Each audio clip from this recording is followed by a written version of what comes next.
out here running up this mountain today, and for the first time in a very long time, I do actually mean running strong, stable legs beneath me, propelling me upward and onward at a pace that is finally making me so happy. And I figured it was worthy of jumping on here and talking a little bit about, because if you've been paying attention to anything since last July when I ran my first 100 miler, the story has been very different.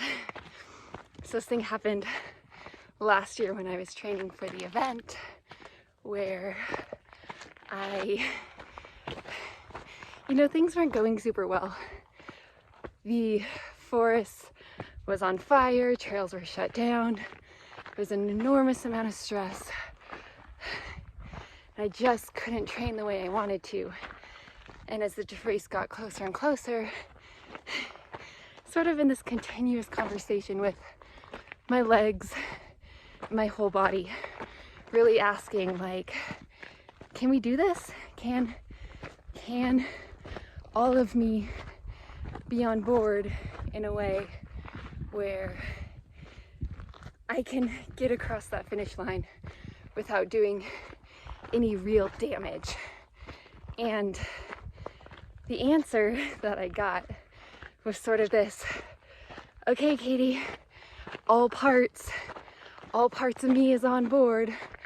Legs, rest of my body, cardiovascular system. We're gonna rally. We're gonna get this 100 miler done, which I did, which was awesome. Kind of the flip side of the deal was that after completing that 100 miler, that I would continue to be so fully in tune with my body, continuing to really question every single day whether it was okay for me to be out in the mountains, charging up hills, really training. And as month after month after month has gone by, and I keep trying to get myself out here, the answer keeps coming back to me like, no, it's not time yet. There's a need for more rest. There's a need for more space before I just sign up for another race. Bringing back to where we started, out here these last several days, and finally starting to feel like my old self. My legs carrying me upward, charging forward. My favorite way to just put in some grueling work as I head out to beautiful spaces. Which leads me to another point I was just really excited to talk about today is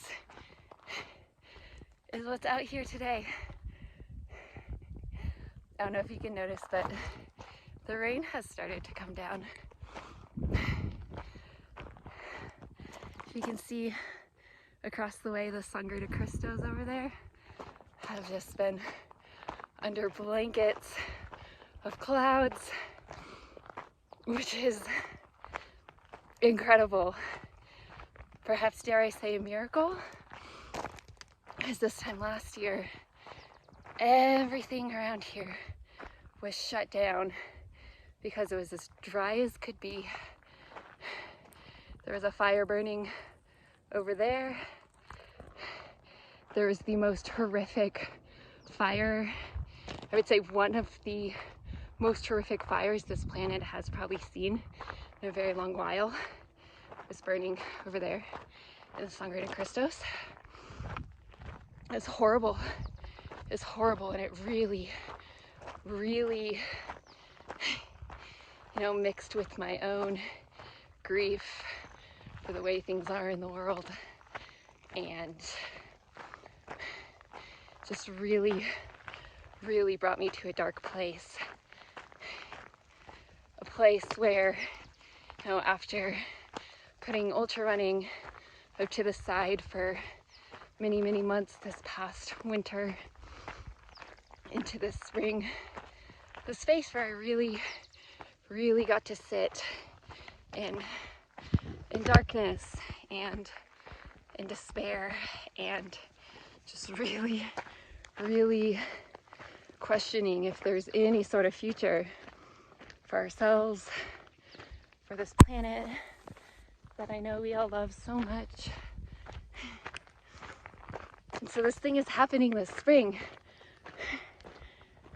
where for the first time in my memory, it's raining in May. It never rains in May. My entire childhood into adulthood, May to June is fire season. We hardly see a drop, and all we can do is cross our fingers and beg the gods that the land doesn't burn, and very often it does. Just a deep, dark time where all we can do is hold on. I really want to hop on this today because everything is different right now. Everything is different this year, and it brings hope. It brings hope, and it also brings a lot of questioning because climate change is wild, and it's changing everything. It's changing everything we thought we planned out, everything we used our analytical minds to try to figure out. And to me, it just fundamentally disrupts the game, fundamentally disrupts how it is that we go about through life, making decisions, trying to figure out what on earth we do about this crazy mess of things that we've made in this world of ours. So with that, I am going to continue heading onwards and upwards before the real storm comes in. And yeah, thank you for listening to my trail thoughts today. Catch you next time.